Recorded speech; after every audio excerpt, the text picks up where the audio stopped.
Tyler. Oh, yeah! This channel here is about this RX-8 and its journey and how I got it and why I got it. And it's a 2005 RX-8. It's got the 13B 2-rotor in it. One day I was just really wanting a car, and I was looking cars up, trying to figure out what kind of car I wanted. I just wanted something. I knew I wanted something loud. I wanted it, you know, it didn't have to be fast, but I just wanted a nice, loud, fun project car. So I was looking cars up. I couldn't find anything. And then, like throughout the whole day, I was just looking cars up. I looked at Audis with like an S4. I looked at a bunch of Nissans, you know, like a 240 and like all that kind of stuff. Just been looking, but I was in the mood to find a car. So I get home, and in the evening, my wife wants to watch a movie. So I was like, okay, sure. She asked me what movie I want to watch. I told her, I was like, I don't care. We can watch whatever you want. And I'm in a car mood. I was just going to look up cars. So, and she picks Fast and Furious Tokyo Drift. Worst movie for the mood that I'm in. I have a small budget, so I'm looking at all these cars, like going through the movie and seeing what kind of cars I like, what kind of cars that I might be able to afford. I only got like $2,000 maybe to spend on a car. So I found the scene where she pulls in, the girl with the RX-8 pulls into the parking garage. She gets out, pops the hood, and says, "It's just not right for the way I drive." And it hit me about right there, because I looked at the car and I thought, RX-8, that might be a pretty sweet car to have. I mean, you could probably find it for pretty cheap. It's JDM.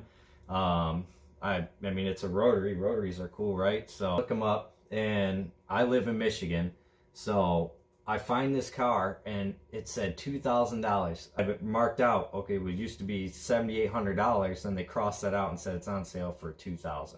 So first thing I thought is, what's wrong with it? So I figured, oh, it's probably got a bad motor. So I'm researching RX-8s and everything to see like how much a new motor is, how much all that would cost to replace, and how hard of a job it is and what not to do. So turns out, super common issue for these cars. I mean, I don't know, didn't know nothing about rotaries, just like anybody else who doesn't own one at first. So turns out they always have low compression. I look up the motor, and I look up a trans. I find them on eBay. They're like, I think it's like $27.50 shipped to the house. You can get a 6-port 2-rotor, that's what this has for the motor, and you get a 6-speed trans, and it all comes together in one piece. $27.50 shipped to the house. So my thought was, car is $2,000, and I can get a motor and trans $50 shipped to the house. I can do all the work myself, and whatever else a little bit that I might need. So let's say maybe $5,000, give or take, and I got a running car, and the car is worth, you know, $8,000. So I talked to the wife about it, and I'm super excited about getting this car.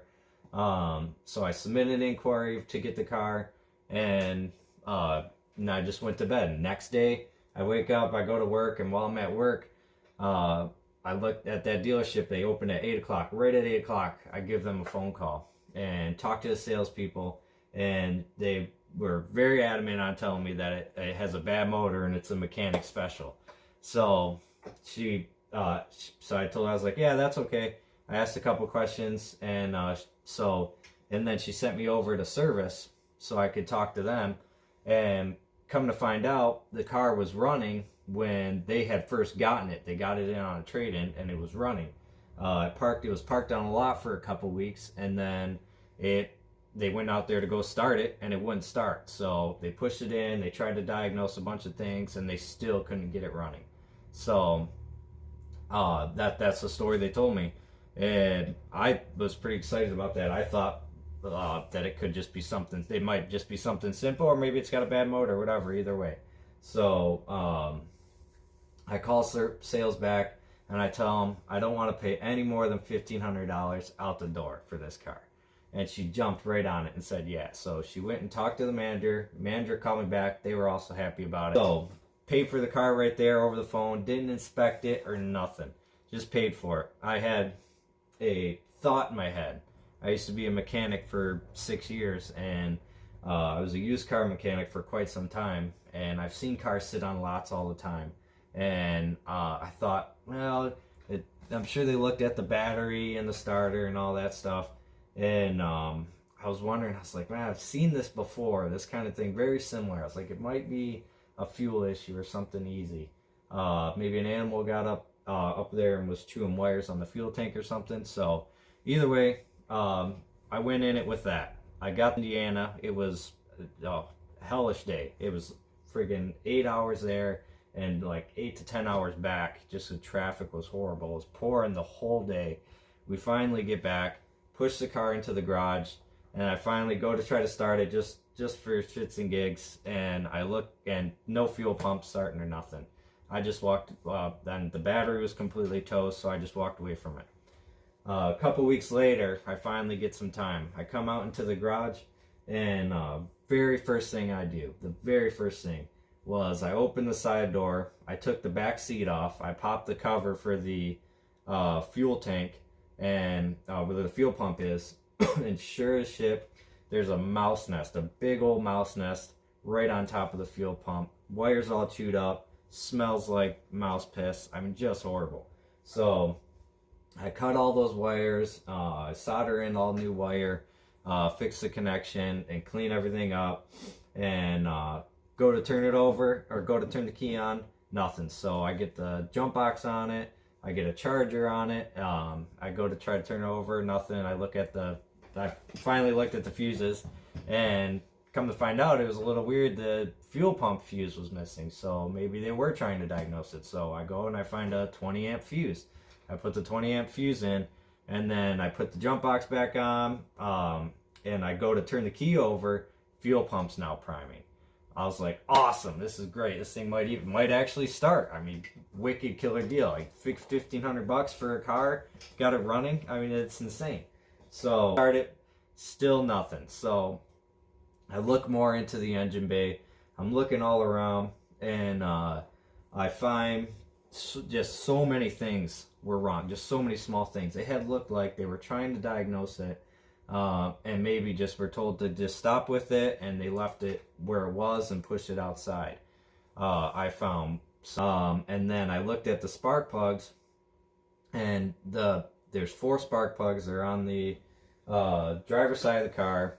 I find 2 wires aren't plugged in, and they're not plugged in at all to the spark plugs. The spark plugs are sitting there, and all the spark plugs are loose.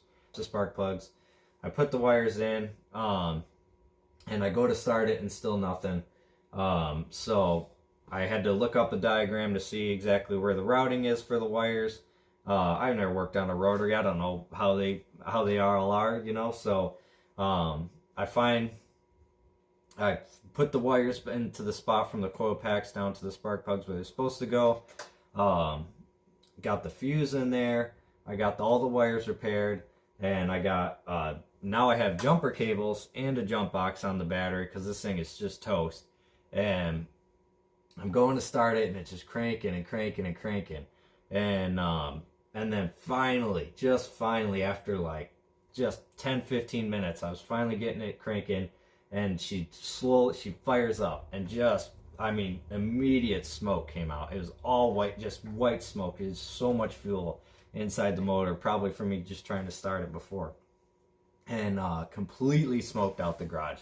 I mean, like, you couldn't see nothing. There was a couple of my friends were here. We were all just jumping up and down. It was so exciting to find, like, paid $1,500 for the car, and the dealership said it wasn't running, it needs a new motor.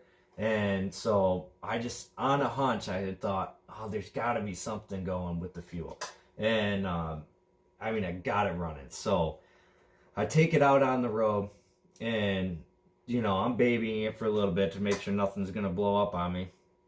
And I'm driving up and down, and I rip by the house, and they get a video of me driving the car by, it was awesome. It was really, really cool. And I go on Facebook and on the page for the dealership I bought it at, and I commented on a post that they did. They did a picture of me buying the car, and I posted a comment in there saying, "Thanks for the car. It runs great." Not 5 minutes later, I'm getting messages and calls and like everything and comments about this car from the sales there. Just astonished on running. I mean, they were happy for me, it was awesome. So such a cool story to find this awesome car. I mean, a JDM car, rotary. It's super clean. They had cleaned it at the dealership because it was running when they got it. It was all detailed, really, really clean. It's got aftermarket wheels on it. It's got the OZ MSW 18-inch wheels. We got Pirellis on there. They're all season Pirellis, but 300 tread wear. I mean, they're great tires. They'd be good for anything. It's exactly what I wanted the car for. Something just to drive back and forth to work, and gut it. And eventually I'm going to be taking it on tracks and I got a whole list of plans I want to do to this thing.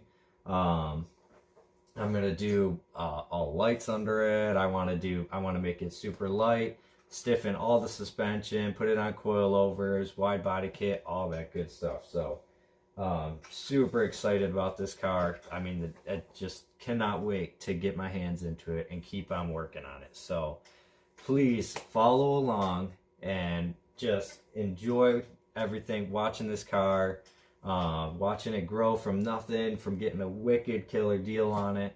I'm just so excited to take this car to the next level, make it just an awesome car to just turn heads every time you turn around. So very excited. So please subscribe and like to my videos, and I'll see you next time.